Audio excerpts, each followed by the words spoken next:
শুনো, তোমাকে আমার খুবই ভালো লাগে। তোমার তোমার এই শরীর, তোমার এই রূপ, তোমার এই নাক, আর তোমার চোখ তো অতুলনীয়। মানে একবার তাকালে মনে হয় আমি আমি আত্মহারা হয়ে যাই। আমি চাই তুমি সবসময় আমার পাশে থাকবে আর আমার এই বাড়িতে থাকবে, ঠিক আছে? আচ্ছা ঠিক আছে, এই বাড়িতে থাকার জন্যই তো আমি আসছি। এই বাড়িতে যেহেতু একবার ঢুকে পড়েছি, এই বাড়ি থেকে আমি আর কোথাও যাব না। আমিও তোমাকে কখনো ছাড়বো না, সবসময় তোমার ছায়া হয়ে থাকবো। বাবা, বাবা দরজা খোলো। আমার মেয়ে আসছে, তুমি একটু বসো, আমি দেখে আসছি।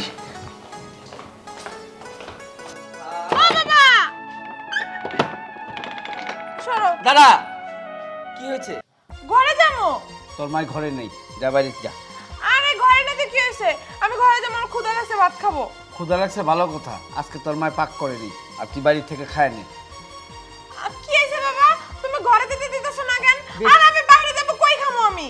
বাইরে অনেক মোরগ পোলার দোকান, খাসির দোকান, এই কি কয় কাচ্চির দোকান, পোলার দোকান অনেক আছে। এলো 500 টাকা নে। আরে টাকা তোমার কাছে রাখো তো। আমি মাইয়া মানুষের হোটেলে যাবো ভাত খাইতে, না কেন ঘরে ভাত নাই? কোন সময় যাস নে, আজকে যা, এই অভ্যাস শুরু কর, যা। আর না, আমি পারবো না, আমি ঘরে যাবো। তোরে কইতাছি যা, পরে পরে হাই যা, যা খেয়ে নে, তাড়াতাড়ি খেয়ে নে, যা দুপুরবেলা। আরে আমি কি হোটেলে যাই ভাত খাবো? যা খেয়ে নে। ওই দিল দরজা আটকাইয়া। মা কই গেল? মা, ও মা, মা। পাঠিয়ে দিয়েছি। কি আসছিল? আমার মেয়ে, পাঠিয়ে দিয়েছি তাকে। আমি এখান থেকে চলে যাই, যদি ধরা খাই তাহলে সর্বনাশ হয়ে যাবে, মান সম্মান কিচ্ছু থাকবে না। আহা, তুমি চিন্তা করছো কেন? যেখানে আমি আছি কোনো প্রবলেম নেই, আর কেউ আসবেও না, আর আসলো সবাইকে আমি ভাগিয়ে দেব। আর যেহেতু বাড়িটা আমার উপরে কে কথা বলবে? তুমি নিশ্চিন্তে থাকো। তাহলে আমরা শুরু করি। আচ্ছা ঠিক আছে। আচ্ছা, প্রথম কথাটা হলো এই, তুমি সিঙ্গাপুর যাবে, ঠিক আছে? যে ওইখান থেকে বিয়ের সব কিছু মার্কেটিং করবে, সেখানে ঘুরবে ফিরবে, সব কিছু নিয়ে তারপর আসবে। টাকাটা কিন্তু আমি তোমাকে দেব, আর তুমি একটা টাকাও নেবে না ব্যাগে, সব আমি ভরে দেব, কেমন?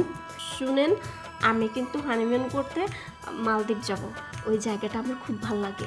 ওইখানে ফুরফুরা বাতাস আর কি সুন্দর নীল পানি, দেখলেই ভাল লাগে, মন ভরে যায়। মাইয়াটা যে কই গেল? ও মা, মা তুমি কই গেছিলা? তার আগে তুই কই গেছিলি?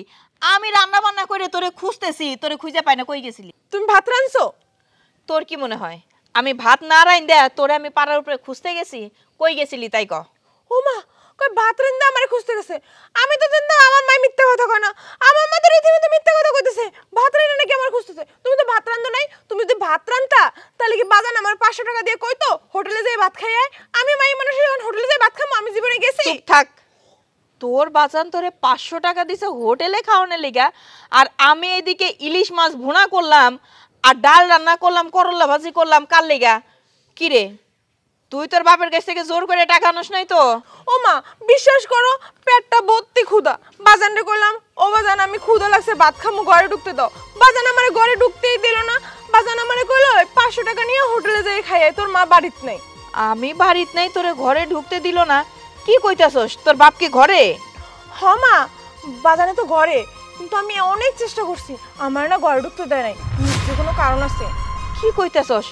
চল তো তাড়াতাড়ি বাড়ি চল। হ্যাঁ তাড়াতাড়ি চলো।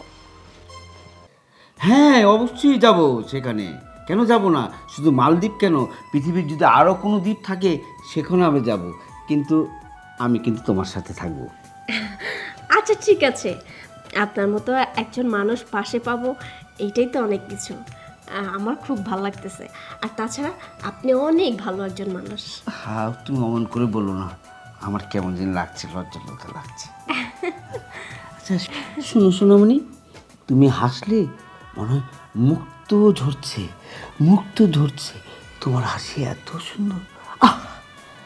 আমি সারাটা জীবন আমার মনে হয় তোমার হাসি আর তোমার দিকে তাকিয়ে থাকি। আচ্ছা ঠিক আছে, তাকিয়ে থাকবেন। যখন বিয়ে হবে তখন যত মন চায় তত দেখবেন, তখন তো আমি আপনার চোখের সামনেই থাকবো। হ্যাঁ তাই তো, ঠিক কথা। আমার সহ্য হচ্ছে না, আমি এখন থেকে এই দরজা খুলো, দরজা খুলো বলছি। বাবা, বাবা, দরজা খুলো। আবার মেয়ে আসছে, ওখানে টাকা দিয়ে আসলাম, সেতে আবার আমার বিবিরও তো আওয়াজ পাচ্ছে। সর্বনাশ, গিয়ে দেখেন না। আচ্ছা তুমি বসো, আমি দেখছি। কি হলো, খুলছো না কেন? এই তো আসছি। হ্যাঁ, আহা, বুঝছো না তুমি? ও আচ্ছা আচ্ছা, জয় আমি বাড়িতে নাই সেই তুমি অন্য মেয়ে নিয়ে এসে বাড়িতে নষ্টি ফষ্টি করতেছো না? ছি ছি ছি, তোমার এতটাও তো মতন হয়েছে যে মেয়ের বয়সে একটা মেয়েকে নিয়ে তুমি ঘরের ভিতরে নষ্টি ফষ্টি করতেছো যখনই দেখছো যে আমি আর আমার মেয়ে বাড়িতে নাই না? ও, তার জন্যই তখন তুমি আমার ঘরে ঢুকতে দাও নাই। আমি এতবার বলছি আমার ক্ষুধা লাগছে, না হোটেলে যা। বাবা, তোমার চরিত্র এত খারাপ। ছি। আহা, না জেনে না শুনে তোরা এইসব কথা আমারে বলিস না। আর তুমিও এত বছর সংসার করলাম, তুমি আমাকে বিশ্বাস করছো না? কিভাবে বিশ্বাস করব? নিজে চোখেই তো দেখতেছি যে এই মেয়েটা ঘরের ভিতরে। তোমার জন্য ঢুকছে। আমার মতো এই বয়সে একটা মেয়ে থাকতে তুমি আমার বয়সে একটা মেয়েকে নিয়ে ঘরের ভিতরে ফষ্টি ফষ্টি করে লজ্জা করে না? তোমার বয়সটার দিকেও তো তাকাবা। আহা মা, শুন আমার কথাটা শুন। আসলে তোরা যেটা ভাবছিস সেটা না। কি চুপ করে বসে থাকবা? কেন ডাকছো বলো? ডেকেছে আমাকে বিয়ে করতে হবে। দেখো, বাড়ি থেকে বিয়ে ঠিক করেছে, আমি অন্য ছেলেকে বিয়ে করতে পারবো না। আমি তোমাকে ভালোবাসি, তোমাকেই বিয়ে করবো। দেখো, তোমাকে আমি 100 বার বলছি, বাসা আমার একটা বড় ভাই আছে, আর তার বিয়ে না হলে আমার বিয়ে করতে পারবো না। বারবার বিয়ে করতেছো কেন? তুমি যদি আমাকে বিয়ে না করো না, তাহলে এই যে দেখো, এটা হলো বিষ, আর আমি এই বিষ খেয়ে আত্মহত্যা করব। কারণ তোমাকে যদি আমি না পাই তাহলে আমি কারো হব না। তুমি কি ভাবছো? বিষের কথা বলবো, আমি ভয় পেয়ে যাবো, আমি তোমাকে বিয়ে করব? অত পাগল আমি হই নাই। আমার পরিবার আছে, তাদের মতামত একটা ব্যাপার আছে। আর তোমাকে ব্ল্যাকমেল করতেছো? 20 না 30 খাও, যা খুশি তাই করো, আমার দেখার বিষয় না। আশিক আমার কথাটাকে গুরুত্ব দিল না। আল্লাহ, আমি জানি বিষ খেয়ে আত্মহত্যা করা মহাপাপ, কিন্তু কিচ্ছু করার নেই। আমি যাকে ভালোবাসি তাকে যদি আমি না পাই তাহলে এই দুনিয়াতে বেঁচে থেকে আমার কোনো লাভ নেই। তাই আমি এই বিষ খেয়ে মরে যাব।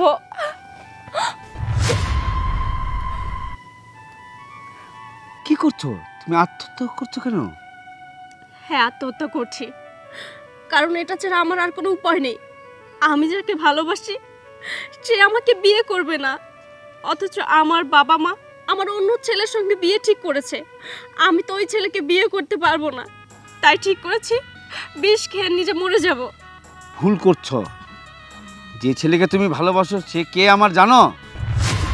কে? সে আমার ছেলে। শুনো, তোমাদের এই ভালোবাসাকে আমি স্বীকৃতি দেব। আশিক আমার ছেলে, আমি ওর বাপ। আমি যেটা বলি সে সেটি মানে। কোনোদিন সে আমার কথা ফেলতে পারবে না। চলো আমার সাথে, চলো, আসো। আমার ছেলে কোনোদিনও এই কাজ করতেই পারে না। তুমি তোমার দোষ আমার ছেলের উপরে উঠাই দিতে চাচ্ছ, এটা আমি কোনোদিনও মেনে নিব না। ঠিক, আমার ভাই এই কাজ কখনোই করতে পারে না। আমি বলছি, আশিক, তোর বাবা যা বলছে সব মিথ্যা কথা।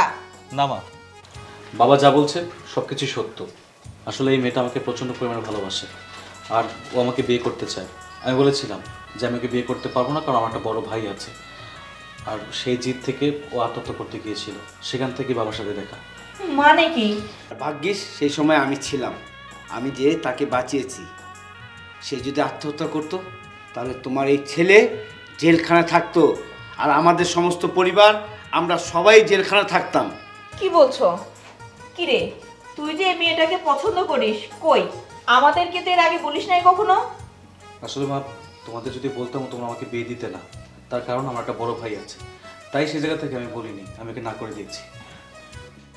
ঠিক আছে, যা হওয়ার তা তো হয়েই গেছে। তুই কোনো চিন্তা করিস না।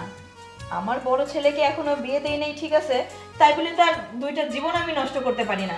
মা শুনো, তুমি তোমাদের বাড়িতে চলে যাও। আমি আর তোমার হবু শ্বশুর আমরা দুইজন মিলে তোমাদের বাড়িতে গিয়ে তোমার বাবা মার সাথে কথা বলে বিয়ের দিন তারিখ ঠিক করব। তুমি কি বলো? মা, তুমি শুধু বাবারে নিয়ে যাবে, আমার নিবা না? আরে পাগল, তা তো নিবই। ঠিক আছে? আর ভুলেও কখনো এই ধরনের বাজে সিদ্ধান্ত নেবে না, ঠিক আছে? আচ্ছা ঠিক আছে মা।